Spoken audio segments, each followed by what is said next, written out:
Hi everyone, I'm totally not named Dan, though you can call me that if you want, and I did promise you a bit more of a look at UniVersus, or the My Hero Academia card game, but sadly I'm not convinced I can do that in this video, because we've just got a bunch of new card reveals that show completely different terminology from what I've previously used, and if I'm doing any more tutorial videos, I would like to be sure the terminology is right. However, that does mean that I have a whole bunch of cards that I can show you. So, let me bring in a friend of mine to chat about those with me. Here we go. My buddy, Linosek. Hey. Hi, I'm here. Yep. Thanks for joining me. Now, unlike Cutest and Jota, Linosek doesn't really like being on camera, but he's still here to talk with us all the same. Shall we pop on over to Tabletop Simulator? Yep. Note, these cards are not actually properly on Tabletop Simulator yet. I have inserted most of them myself from images found online and screen grabs from various Facebook videos and stuff like that. So if the quality isn't absolutely perfect, I'm sorry, but that's what's to blame. Now let's go into the blue egg and see the first of them. My Hero Academia. Yes, My Hero Academia. Academia. My Hero Academia. Okay. Yeah. So yeah, first up we have Izuku Midoriya, who you saw I have in person, but let's take a quick look at the old version of the card. You'll see visually very different, and also the first ability is very different. This one, both his abilities are playable once per turn. This one, only the bottom one is. And it's no longer damage, it's now speed. Yeah, it's also now speed for the first ability, but you can use it any number of times per turn. I do like that more. I'm sort of divided on it, because yes, a speed debuff kind of cool in some ways, or at least the ability to use it multiple times per turn is, but it also means that he actually needs to block now. He doesn't get one free block while he's out of hand. Yeah, true. That's a good point, actually. Then again, it does mean he blows out like zone-specific characters even harder. Oh, absolutely, but it would be very nice if he still had something to defend himself after using the last ability. So it does mean he has to play a lot more conservative, I guess. Then again, looking at some of the cards that have been revealed for him, that might not be quite as much of a problem as I first thought. Because we have Passing the Torch, which has been in standard for a little while because of the demo decks. This is enhanced commit during your attack, basically, or your opponent's attack for that matter. Either draw a card, or if you have no cards in hand, draw 2 cards. Which is still a very nice foundation to have. Even if it was just e-commit, draw a card, that's better than so many other cards that exist. And then Deku here, Izuku Midoriya, also gets the bonus of, because he discards his hand, he gets 2 cards. Yep.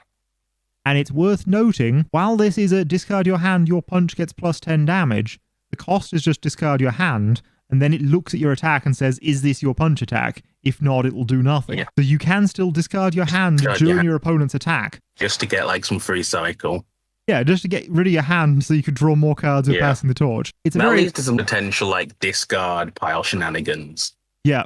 Now I think about it. Very sort of niche, the Passing the Torch one, but it's a last-ditch attempt nonetheless to get that extra card if you really need a block. Well, if you really need to close the game out. Yeah, and then we have Aspirational Punch.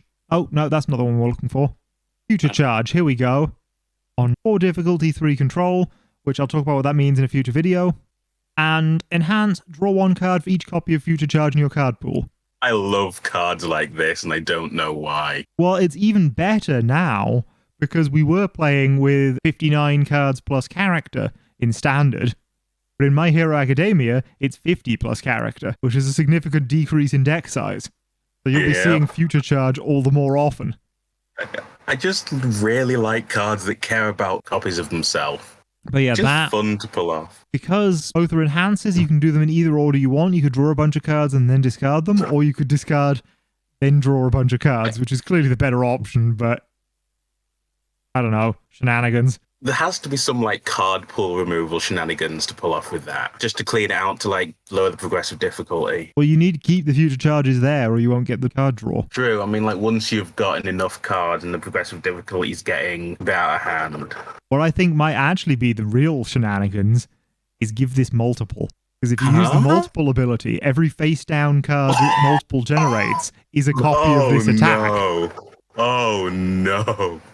And so each of those is a copy of future charge. Characters that can do that. doesn't Salt give things multiple, or is that... Yeah, Zolt gives things multiple. Oh, and it's on symbol for him. Oh, God. I'm pretty sure it is. Zolt has life, doesn't he? 1 second, let me look at the 7th cross characters and see if I can find him. The top. Yeah, right at the top there. Yeah. We'll start with the 1 dot. Yeah, that so doesn't... 1 dot doesn't give multiple, it just makes multiple cheaper to do. Yeah. We can ignore that, but this one is... Oh, your attack gets +1 to its multiple rating, so... No, I'm afraid he doesn't give multiple. The only character I know of that gives multiple is Gemini Man. Might also be a Dejanet support. Dejanet is the X attacks. Gauge. Yeah, okay. And also Gauge, because everyone in 7th Cross cares about Gauge. Yeah. Gemini Man won't be in standard once My Hero Academia comes out, so there's no point looking at him. I mean, there are cards that can give multiple, but they're quite niche. So I'm not sure how abusable that is, but... The jank will be fun, though. Oh, yeah, it's fun to think about. Those are the 2 card draw cards, the 2 big ones. But then we also have stuff like Aspirational Punch, which is enhanced discard 1 momentum. This attack gets +5 speed, taking it to a total of 10, which is crazy hard to block. Yeah. Only playable if its damage is 10 or greater. Which you can get immediately with the character ability, but like it'd probably take like 2 enhances from external sources. Cards, but it's just the idea that you can make your 15 damage unblockable, basically. Oh, fun. Yeah. And then they drop like, the Power of the Abyss, or like Nightmare Tears or something. Yeah, there are ways around that, definitely. Yeah. Now, this was previously called 5% Detroit Smash, but clearly Funimation didn't like giving that name to this. Maybe that will be used later on a different card. Who knows? Maybe. To be fair, this does represent the very early days of Deku before he had control over his abilities, so... That's a good point. It probably wasn't a 5% Detroit Smash at that point. No. This entire character does represent Season 1 Deku, who's all about predicting his opponents and destroying himself for plus damage. Yeah. Which is very much what his character does. Oh, what fun. This attack has caused a little bit of controversy because it's called Reverse Throw, and it's used as a reversal. In the anime, yeah. But it's not a reversal. But it's not a reversal. It is, however, a punch, because somehow this throw is a punch. Obviously, it's just so that Deku can give it his +10 damage, but thematically that seems real weird. Yeah. It has a reminder of what throw means. Throw is, if it's completely blocked, it still deals half damage rounded up. And then its enhance is, if this attack deals 5 or more damage, draw a card. So if it's unblocked, you'll get that anyway. But also, if you buff its damage by at least 4, it will round up. Yeah, because it rounds up. And hit for 5 damage. And then draw you a card. That's a pretty neat one. But the fun thing with Deku here is you discard your hand, give it +10 damage, then you use that enhance to say if it deals 5 or more damage, which it will do now because it's 15. Yeah. Draw a card. And then you can passing the torch and you can continue your turn as if nothing happened. Well, yeah, you can passing the torch on this before that card draw trigger goes off.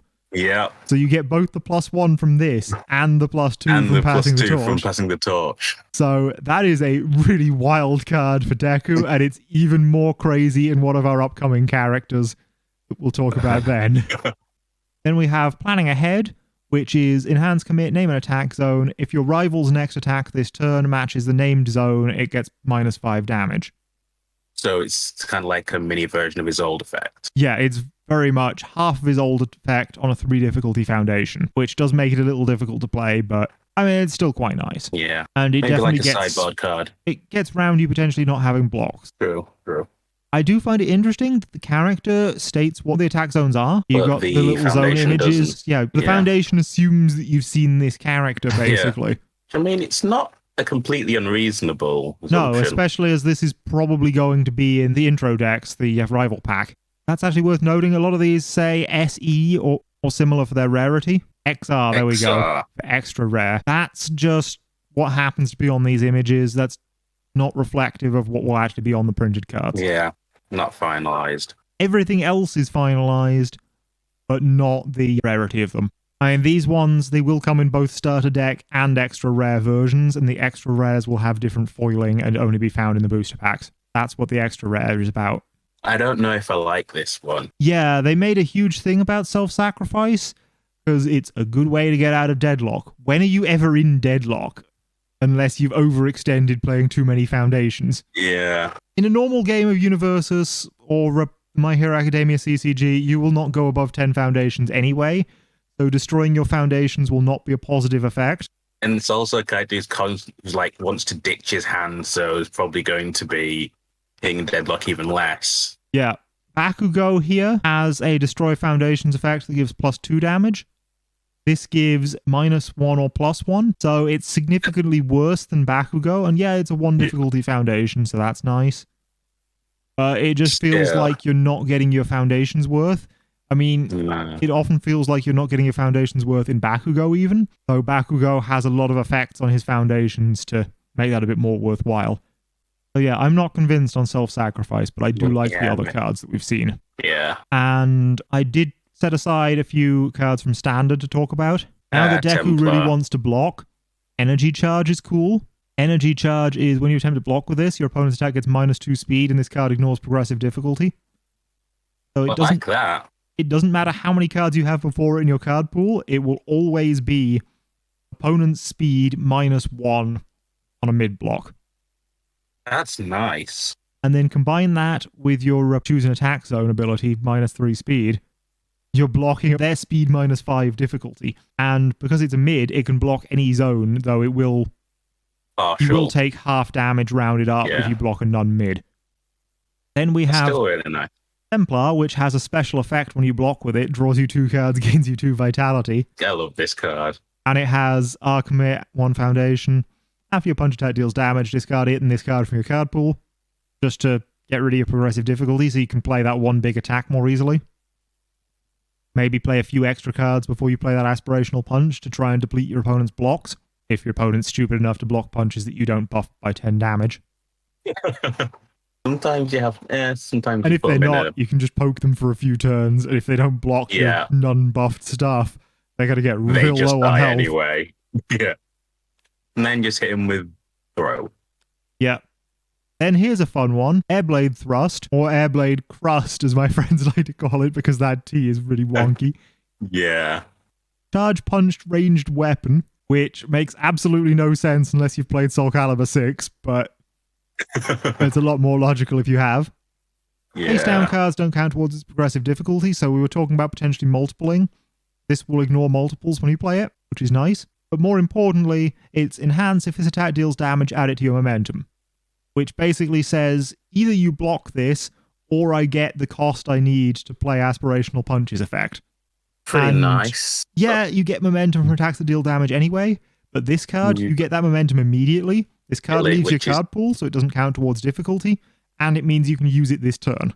So it's small damage, but it threatens a big effect later on. Yeah. Instant momentum gain's pretty neat. Yeah, it really is. You'll see that I've used that in the decks that I've made for a few of these characters. Then we have Spirit Charged Punch, which is a punch but also a reversal. And we talked about how Reverse Throw wasn't a reversal. Here's why it matters. Deku's ability is once per turn. It's not once per your turn. Which means if you block your opponent's attack and play a reversal, just 14 damage coming in the face. Yeah, 14 damage on your opponent's turn. And then that enhance there lets you also reduce any attacks they follow it up with by 3. Like, not many people expect 14 damage on their turn. No. If they're not prepared to block that, which they often aren't on their own turn, you can really destroy them. And likewise, we have Sohake here, which is a Fury Punch reversal, does very much the same thing. It also has the potential to give you momentum, which means if you have face-down foundations, you can threaten with it the same way you can with Airblade Thrust. Yeah, I think there's like a few flip foundations in this set. So. Yeah, it's a little less good for threatening the momentum gain, but it's still a darn good multi-use card in this character. Then we have Public Persona from the demo decks of Red Horizon. Red Horizon being Jasco Games, the company that makes this, is original characters. Mostly just used to keep good effects in standard for the health of the game. Now this has Enhance Commit. If your attack is blocked, draw 1 card, which is very useful. Because it means if they block your big punch, you get a card back to block with on their turn to hopefully survive till you can big punch again. Maybe even Spirit Charged Punch or something.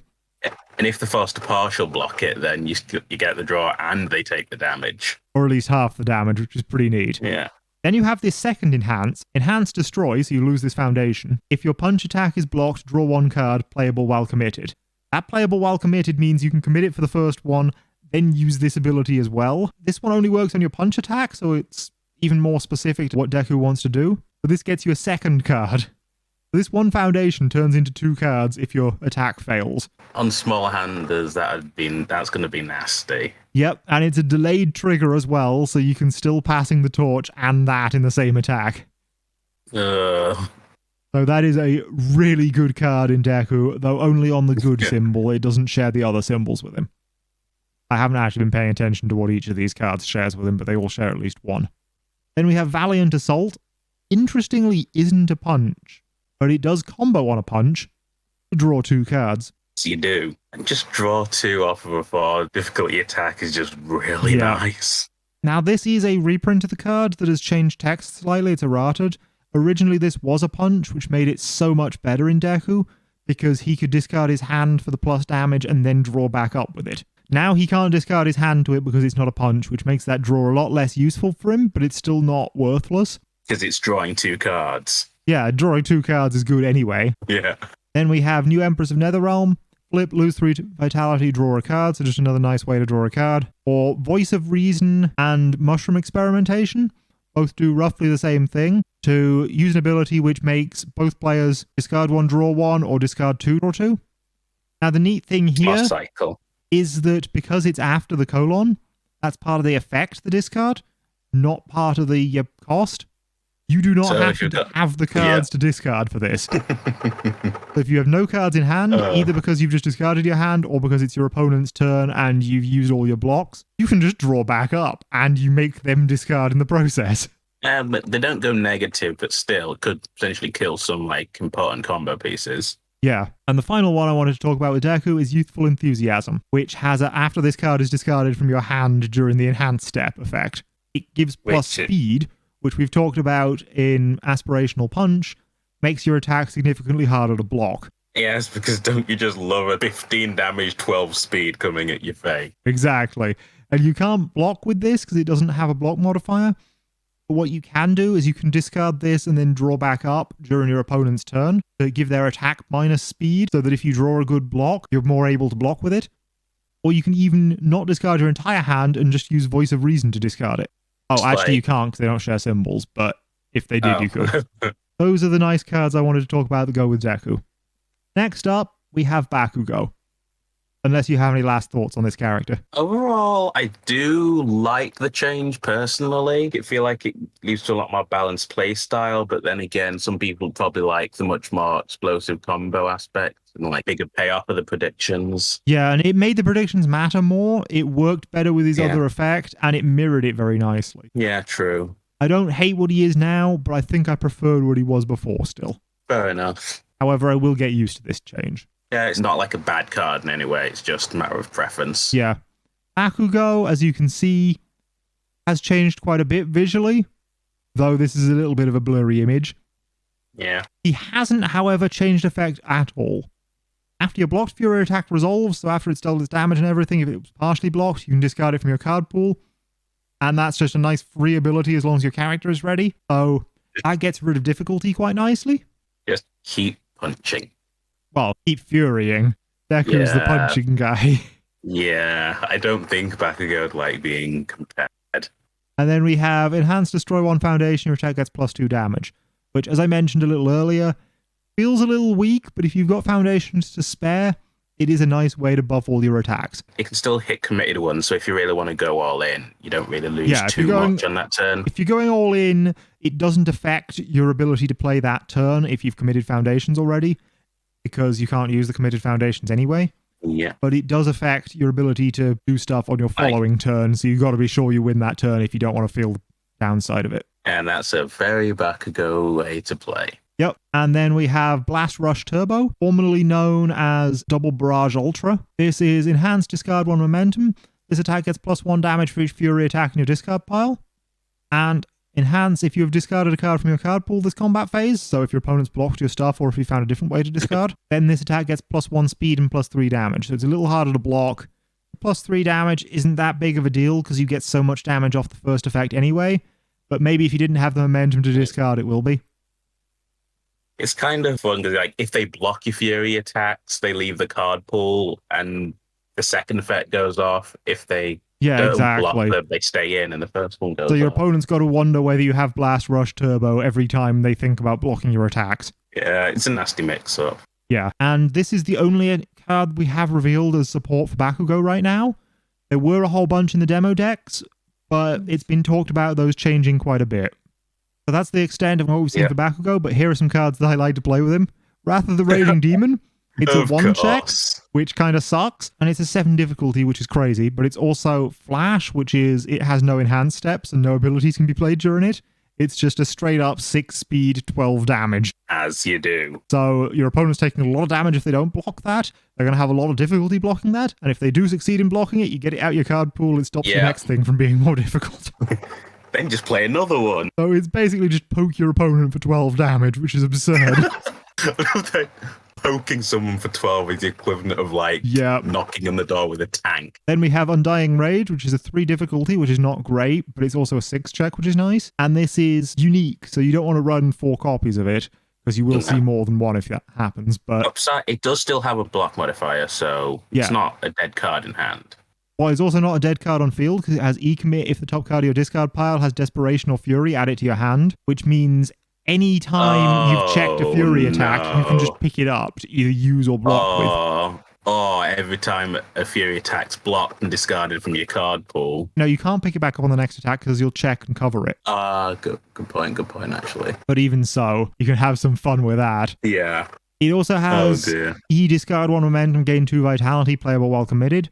But unfortunately, Bakugo can't use that because that's a Scorpion E. That's only for Scorpion. And Bakugo is not Scorpion, despite as much as he'd like that. Yeah, Bakugo would love to be Scorpion, wouldn't he? But yeah, basically that just lets him pick up whatever Fury attacks he wants, which is quite crazy. And speaking of blocking with Fury attacks, here's the best one for that in the entire game. Flame Aura. Ew. Flame Aura is a high block, which reduces the speed of your opponent's attack to 0 when blocking with it. So it doesn't matter what their speed is, you just have 1 plus whatever your progressive difficulty is as the difficulty for this. But even better, while it's in your card pool, your opponent loses 1 vitality after a block is successfully played. Is that your block blocking their stuff? That burns them. But also their blocks blocking your stuff burns them. Fun. So you do have to keep Flame Aura in your card pool if you want that. You can't discard it to the first ability. But you can then discard every card that they block after Flame Aura and still burn them. I don't like that one. Not because it's bad, I just don't like it. It's a really good card. And then we have Soul of the Sword, which the first one is flip. Every attack is blocked if there's a copy of that attacking your roof and game pile, draw a card. That doesn't interact much with Bakugo, but the second ability is a lot of fun. That's if you're a fire character, which he is, you can discard the top 3 cards of your deck to give your attack +1 damage.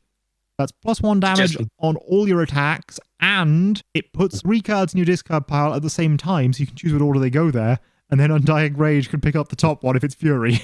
And it's repeatable, because not a commit effect. Yep, you can do that on every single attack. In fact, you can even do that on your opponent's attacks, and it won't give them damage because it says your attack in the effect. Your attack, yeah. So if you absolutely have to, you can use that to fish for blocks. Exactly. Then there's Folktale Storyteller, which is our card pool. Discard the top 3 cards of your deck.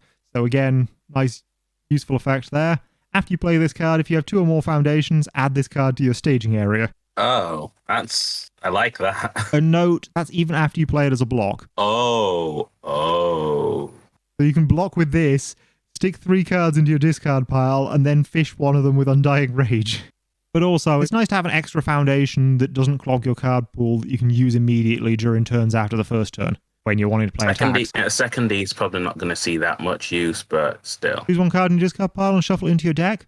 Well, what that can do is that can take the top card of your discard pile. So let's say you discarded a thing that was blocked and then played another card. You can then use this to take the top card off your discard pile, reveal the thing that was blocked, and pick that up with Undying Rage. This is really revolving around Undying Rage, isn't it? Yeah. It's just such good Fury support.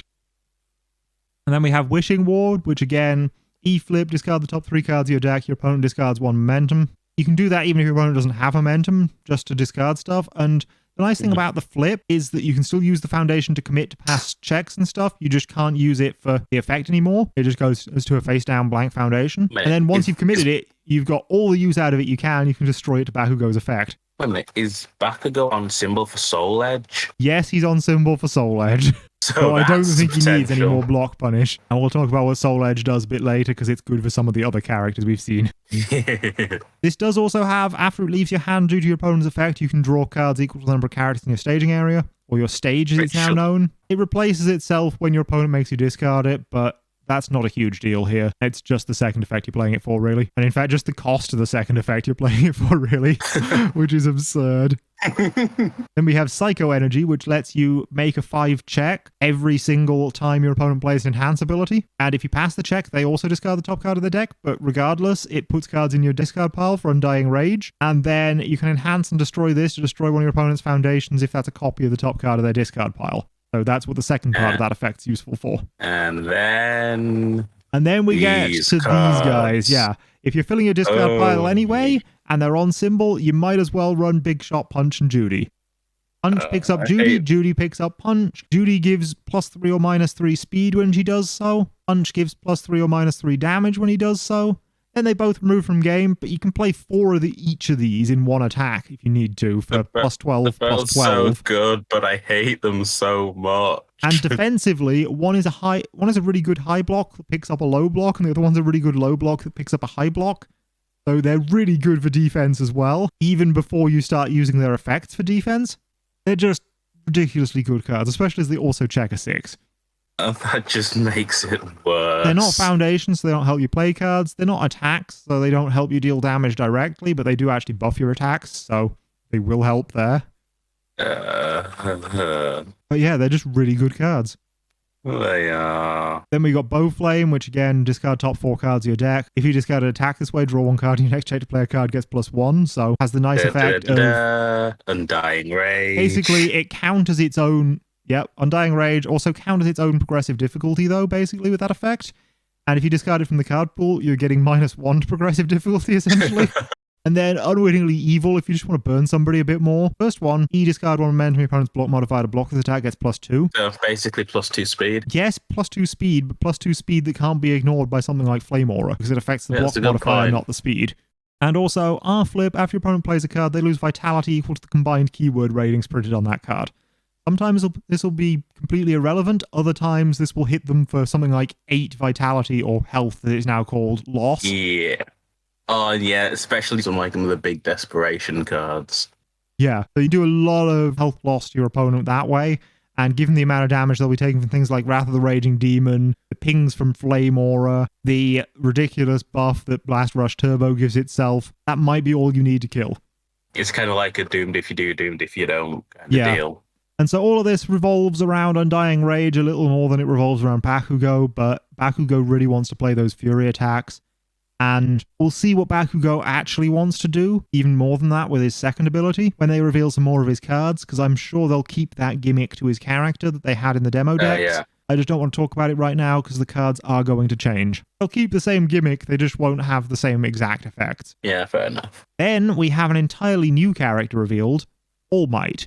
Almight. And let's be fair, this isn't the first Almight we've seen. We do have this Almight as well. This is version 1 of Almight. This is also version 1 of Almight, which is a bit peculiar. It seems as though they've shuffled the Almights around a bit, because these are definitely not the same character. They don't have the same symbols. They don't have the same hand size and vitality / health. They don't have the same abilities. They don't even have similar abilities. They have nothing in common, really. We've kind of got like opposite abilities. Okay, yeah, they both care about hand size. This one cares about your opponent's hand size. This one cares about your hand size. And this one has a really interesting effect. I'm going to just pull out this card for him. This is a really old card from back when the game had a completely different card back, completely different company behind it and everything. Yeah. And as far as I know, it's the only card to do this.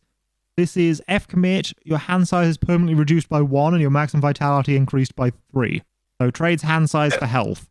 This one, however, doesn't quite do that.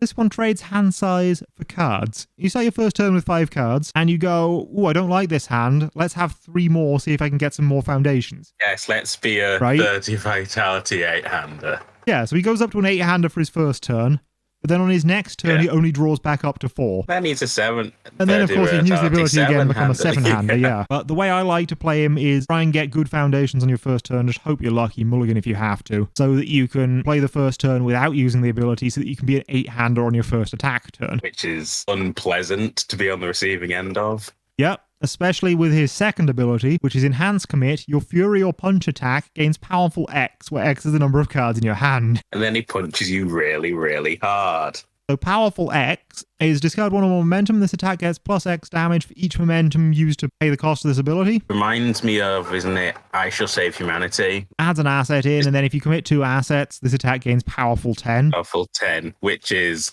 a lot of damage. Yeah, you're going to have to do a fair bit of card draw to get Powerful 10 out of Almight, but at the same time... And again, it's on your character as opposed to being on an attack. Yeah. Yeah, so you can do this on all your attacks, or at least any one of your attacks per turn.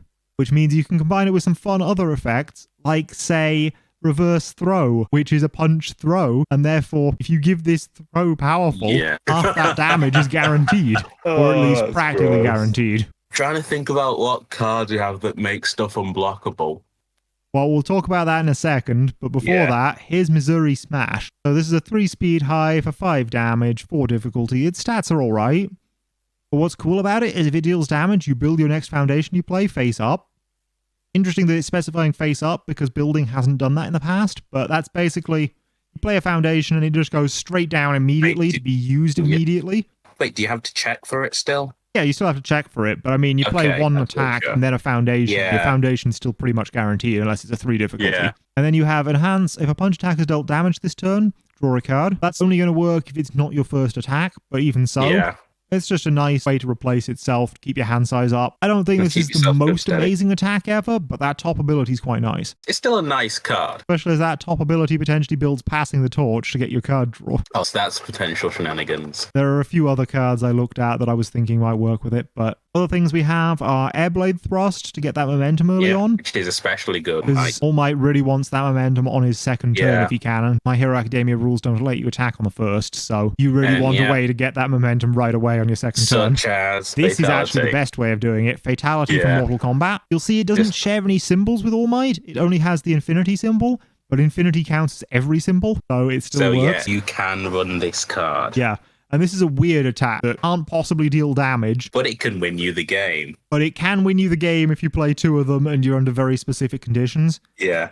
It's still really funny when it happens. Yeah, there are ways to cheat it, but it's still incredibly niche, even if it is, as you say, very funny when it happens. The important part is, though, once this resolves, you can add it to your momentum whether it was blocked or not, and it's 0 difficulty. That just goes straight to momentum, gives you free momentum, lets you use your powerful ability. And let's be honest, you probably don't need more than 2 lots of powerful. I don't know, it'll probably be at least powerful 7, knowing how I play this character. Just 14 damage turn 2. Then we have Snakewing Sobat, which is if you have more momentum than your opponent, draw a card, which you will do because you're adding cards to your momentum on your first attack turn. And then also, add 1 foundation from your card pool to your momentum. So if you play a foundation and then this, you can add that foundation to your momentum and give this attack multiple 1, so you can essentially play a second copy of this attack for free, which, you know, pretty nice given this is a 5 damage attack, but you've got much better uses for that momentum with your powerful However, the card that really combos nicely with that is Sense of Morals. Sense of Morals doesn't count towards progressive difficulty, so rather than playing this on a 5 because you've got a foundation before it, you're now only playing it on a 4. And that's the main reason people play Sense of Morals. It also readies foundations that your rival commits, but that's not the biggest of deals, at least not in this deck. Still, it's not bad. Just have it. Yeah. If you're playing foundations into your card pool, though, during your attack turn, this is also a great one. It readies when committed due to stun, but more importantly, it has a card pool effect. Your attack gets +2 damage, and you can build this face down committed. So you can choose if you want to keep giving things damage, and when you think that's over, you can just add it to your card pool and maybe drop some foundations. So add it to your staging area, maybe draw. Yeah, staging area, It's nice. It's not the craziest thing ever, but it does the same kind of thing that Missouri Smash wants to do. It helps you build during your attack turn so that you've got even more foundations going forward. And then the final thing we've got is 2 foundations that basically destroy themselves for momentum. This can make your checks to play attacks better, but only if you've already got the momentum. More likely, you're using it for the response. After you check an attack, you add this to your momentum.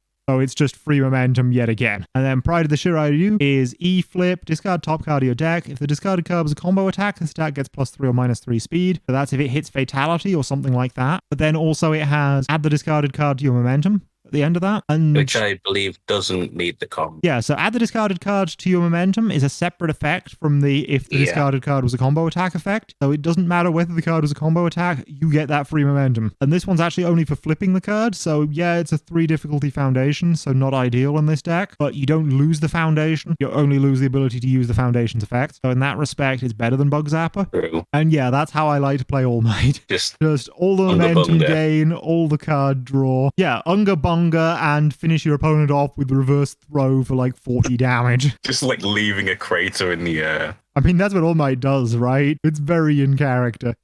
Yeah. We need United States of Smash as a card, though. Well, we do have United Kingdom of Smash. Yeah, I remember. United Kingdom of Smash is particularly interesting because you'll see there's a bunch of actual real people in the art of this. Those are, well, or as it says on the bottom, the 2017 UK Team National Champions. This card was made as a reference to My Hero Academia long before My Hero Academia was actually known to be in the game. Which might lead to some awkward situations. Yeah, but now Deku could be from the UK.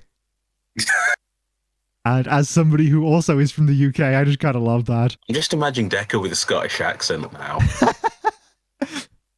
Oh, you see the Scottish Pokemon trainer memes? Yes, I have. They're hilarious. Oh, I love those. So here we have Shoto Aizawa. Wait, is he Shoto? No, something Aizawa. I don't remember. I think it is Shoto. It's not Shoto, because that's Todoroki's name. Yeah, all I know is he is definitely in the running for best boy. So as you'll see, I had to redo the text on this because while it was legible to me, it was only barely legible. So this guy is a 7-hand size character, so the highest hand size we've seen yet outside of that one old card I showed you. Though. Yeah, 19 health, which is not the greatest, but you'll see he has a responsibility at the bottom, which draws in cards when he blocks. So nice. he's base, or just play an action. So he also has, before the game begins, add a copy of Erase, which is an action from your deck to your discard pile, then shuffle your deck, and has enhanced discard 1 card. This attack gets +2 or -2 speed. Add 1 copy of Erase from your discard pile to your hand. So you just permanently have +2 or -2 speed by just discarding and recycling Erase. I haven't seen Erase yet. They haven't shown it to us, but I do have this playtest card. Please don't ask me how I got it. I'm not sure I'm supposed to have it anymore. This is the prototype for Erased. You'll see it has some weird theming around peanut butter sandwiches, but neither here nor there. This is enhanced, seal 1 rival asset or foundation. If your character is Powerful Brooding Juggernaut, who is Razorhead, then you seal your rival's character as well, and then you remove this card from the game. It just occurred to me that Powerful Brooding Juggernaut has the acronym PBJ. Yeah, that's entirely the point of it. It just occurred to me. So this is the replacement for an old card. This card is Bang from the Cowboy Bebop set. Now, this card will still be in standard when My Hero Academia is out, and it does the job better than Erase/Slice into Triangles for any character other than Eraserhead himself, because this can seal any 1 card in your opponent's staging area, not just their foundation or asset. It can also seal their character. But whereas, if you're running... Yeah, if you're running Eraserhead, then you can seal your opponent's character regardless, and you also get to seal a foundation or asset on top of that. But Bang does have the upside of, if your opponent doesn't block your attack, you can make them lose 3 vitality and then replace Bang in your hand. It's sort of a niche effect, that, but sometimes your opponent has to remember it, especially if you're running the fatality that we saw earlier. And that's actually it's an interaction I've never really thought about before. Yeah, so your opponent doesn't block your 0 damage attack, you then say, hi, it was a 3 damage attack. Basically. Secret brutality. Yeah. The other thing I want to talk about with this character is, you can pick up and seal stuff really easily, which makes him very on theme for Eraserhead. But also, you'll see he has an effect which puts a thing into your discard pile at the start of the game. The last character we saw that did something similar was Dejanette from the 7th Cross set. With the Spell Circle. Which was put this card named Spell Circle, also an action, into your momentum. And then Spell Circle keeps adding itself to your momentum over and over, so it does a very similar thing to picking up and discarding Erase. Because that enhanced discard 1 card, that card that you discard could be Erase. So you discard Erase, pick back up Erase, and you just get +2 or -2 speed for free. I'm not sure about how that's going to work out in the long term, because that Oh, seems in the really good. playtest of the prototypes, this guy won a major tournament. Yeah, that's not surprising, really. He is a good character. Yeah. And then the other one we have is Turnaloose, who you will have seen me play over on my Twitch channel at some point. His whole thing is at the start of the game, he finds 3 additional copies of himself and then uses those for effects. So another similar thing. But yeah, it means you start with a 58 card deck in Standard or a 49 in My Hero Academia format, which is an interesting difference. Makes your deck slightly smaller. Probably not going to matter realistically, but it's worth being aware of. This guy wants to play with actions. Let's see what other actions I found. There's the Templar that we talked about earlier. Draws him 2 cards, gains him 2 vitality after he blocks with it, in addition to the 2 cards that he gets from his character. Yeah. So just draw 4 cards and gain vitality when you block. We've also got Demon Realm Awakening, which can buff or debuff an attack based on its keywords and then replace itself. But also, if you block with this, you draw an additional card and you negate all damage from a throw. So you stop something like reverse throw, which is really nice. Throw counters aren't that common, so it's useful to have something in your back pocket for that. Yep.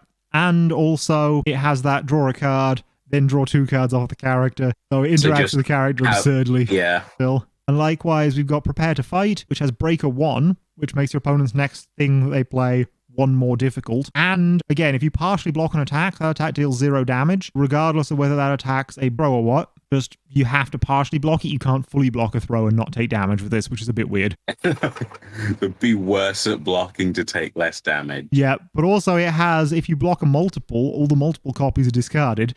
So it can end up blocking multiple attacks, essentially, which is pretty neat. Or we have Here We Go, which is just a really good 0 low block with Breaker 2. The rest of its effects aren't great in this character, but it's fun as a block. Or the Toguro Pose, which after it resolves, whether it was played normally or as a block, you get to either remove it from the game to clear your card pool or draw a card, in addition to your 2 cards that you normally get.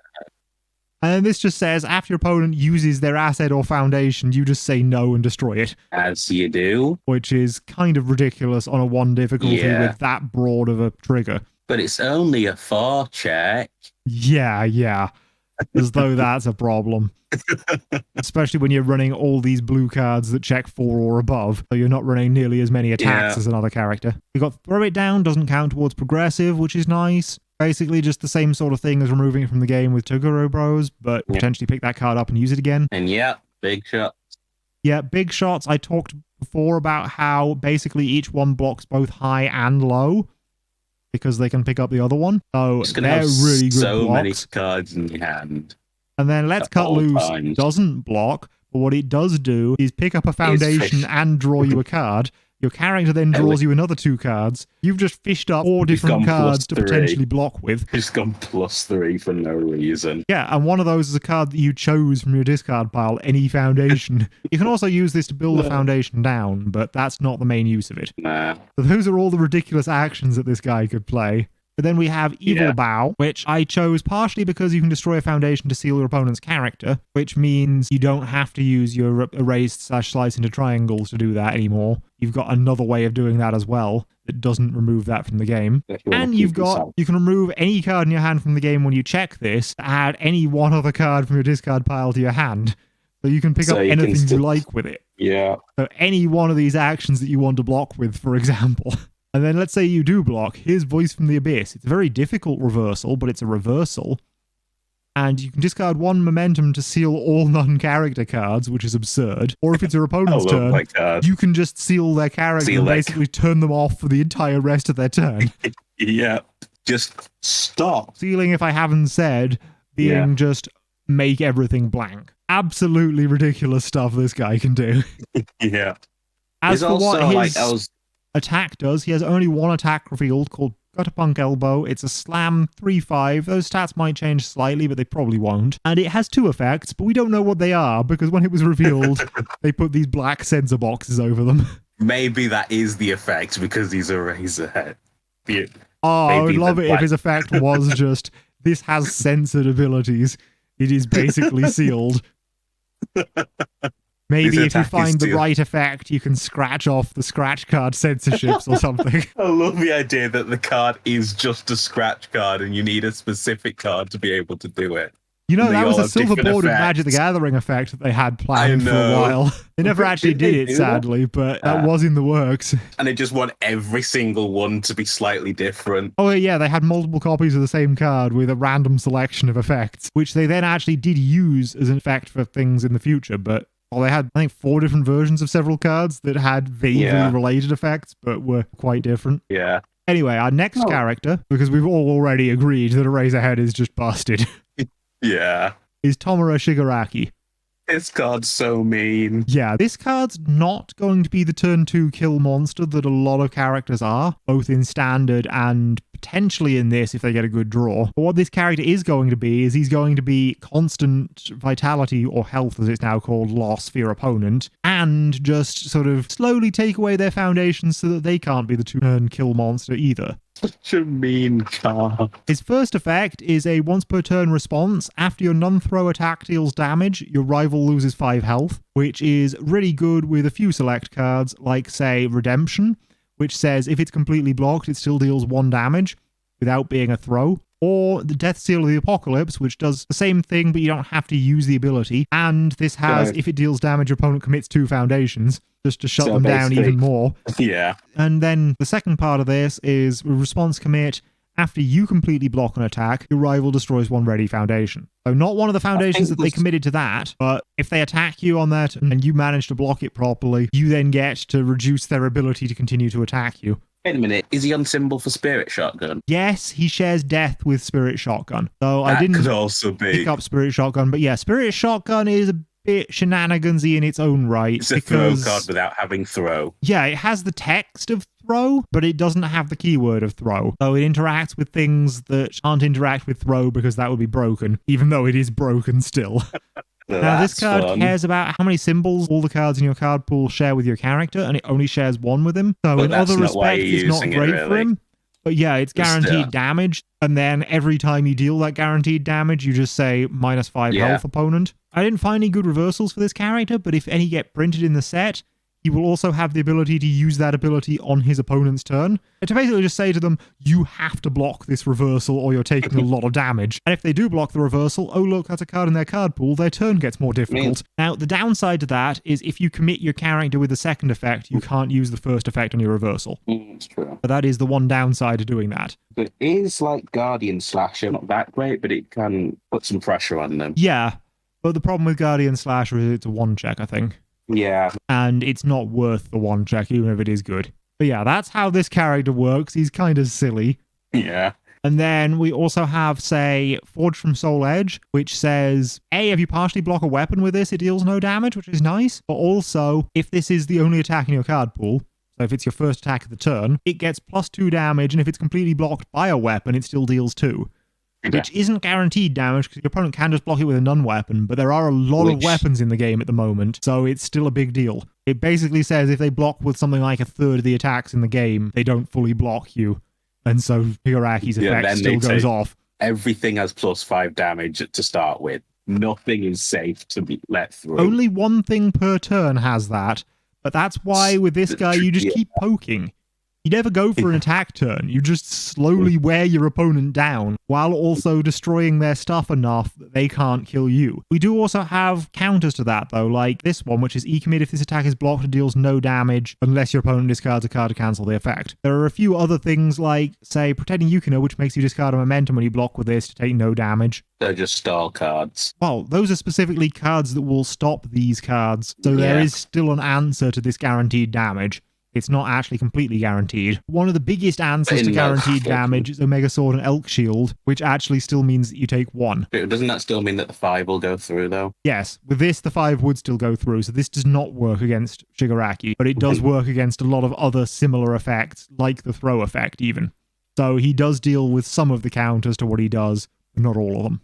Yeah. So those are the attacks that directly work with him. Another one, though, that people want to see used in him is From Hell. Now, From Hell doesn't have any on-block effects, but it does have a, if it's not blocked, destroy one of your opponent's foundations and they lose health equal to its printed control, which is somewhere between 4 and 6. You know, that's up to 17 damage on 1 attack, essentially, if your opponent doesn't block it. It's a huge threat. And if they do block it, I guess you just follow up with Redemption. Yeah. To still get your ability off. And speaking of block punishes, here's Soul Edge, Soul Edge, which you were talking about earlier. Just responds and commits when your opponent blocks your none-throw attack completely, including if it's something like Redemption, where it will still deal damage if it's completely blocked. Then you make them discard the top 10 cards of their deck, which is even more significant with the reduced deck size. So I guess this isn't legal in the My Hero Academia format, but if something similar was, it would still be absurd. Yeah. And then your opponent loses 1 health for every attack discarded this way. So if they block your Redemption, and let's say they discard 4 attacks, that's a reasonable amount. You're still dealing them a total of 10 health loss damage on the block between the character and the Soul Edge and the 1 from Redemption. So Soul Edge is going to be absolutely ridiculous in Tomura. Just don't block. Yeah. There's no point. Now, it is unique, so you can't just spam 4 copies of that, but even so. That would be hilarious. There is an interaction in Standard that lets you duplicate it, but it requires very specific symbols that this character doesn't have. Next up, we have First for Retribution, which says your opponent loses 3 health if they block your attack, unless they choose to destroy one of their foundations. Yeah, which is very on theme for Shigaraki. Yeah, it's absolute. It gives your opponent the choice between losing foundation or losing health, but either way, you're doing what you want to do. And then Jagged Barrage, which is a flash attack, so your opponent can't interact with it as much, which is nice. And here's an interesting thing. If you are going first, you play your foundations out for the turn, you keep a Jagged Barrage, and then if your opponent plays out 4 foundations on their turn, you can respond. It's not your first turn anymore. I'm pretty sure you can get away with using the ability to play Jagged Barrage unblockably during their first turn. Oh, how fun. Which, yeah, is going to be very evil. You took 9 on your foundation turn. Sadly not, because your character will be committed if you're going first. But even so, let's say they take a second turn to play foundations. You just say no to that. And then we got another flash one here, Hurricane of Death. It's worth noting that because both your effects are responses, it doesn't matter that these are both flash, because you can still use the ability. You don't have to be doing anything during the enhanced step for your character to do its thing. And this is after you play this attack, destroy one of your opponent's committed foundations, it gets a damage bonus equal to that foundation's printed difficulty. So anywhere from 0 to 3, so it's not as good as From Hell in that regard. But it's similar. But you get the destruction whether it's blocked or not, which is very useful. Then we have Psycho Energy, just because that does the destruction. And Guro Bros, because that's ridiculously good destruction. And I just feel like doubling down on the destruction helps this guy a little bit. I think he also could work with Unsheathing Slash. So let's see. Discard on a mention. This attack is blocked. Opponent loses 4 health. Yeah, so that doesn't trigger his effect because it's health loss, not damage. It puts them in a situation where they either block it and take 4, or they don't block it and take 5. Take 9 if they don't block it. Oh, yeah.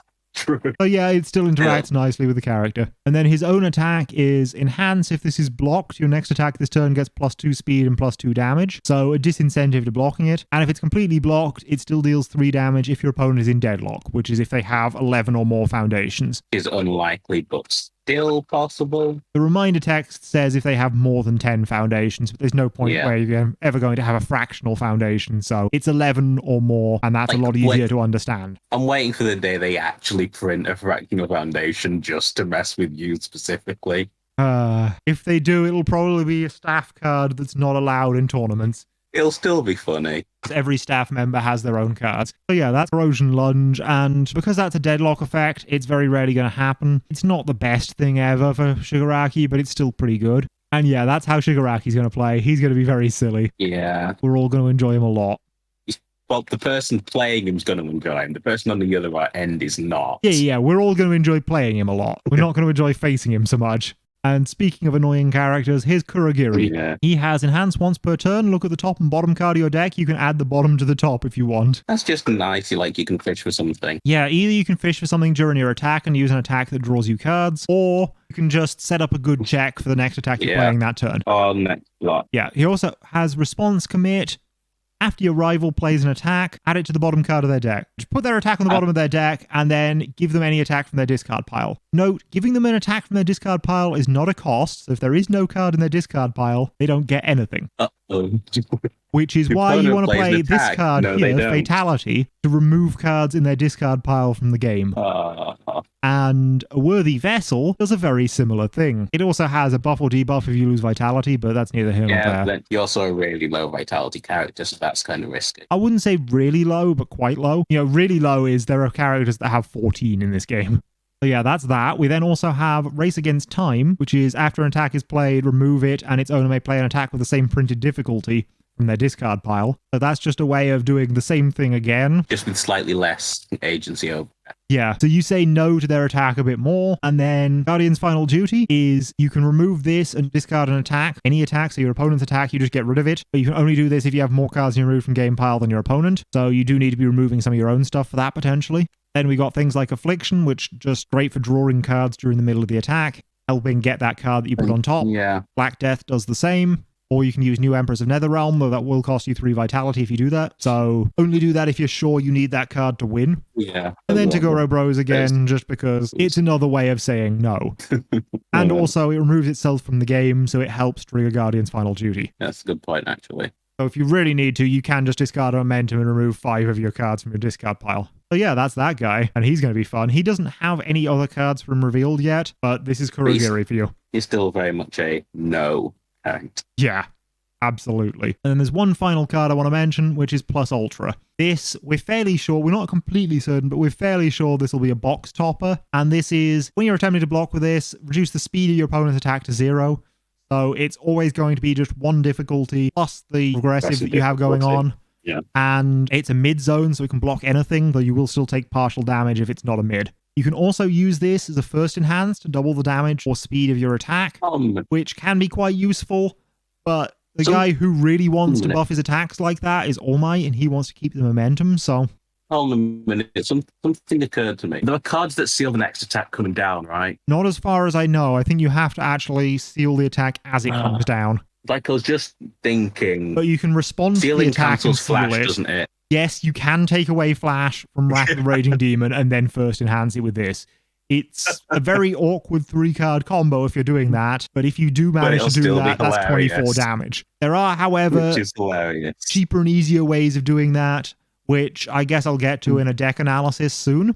Yeah, but still, it's about sending a message. Yeah, those are the fun cards we've seen from My Hero Academia recently. Any particular favorites of yours? Shigaraki. Yeah, I think Shigaraki's everyone's favorite character from this. He's so mean. He really is. Though I also really love All Might and just his hand size manipulation, draw all the cards. And I do love with him that reverse throw. It's going to be a playstyle to get used to, but when you do, it's going to lead to a lot of things happening. Yeah, I think that's all from us for now. Please do check us out on Twitch on Tuesdays, twitch.tv/totallynotnameddan, where we'll be playing with the decks we've made of all these characters and just showing off the new cards as and when they come out. See you then!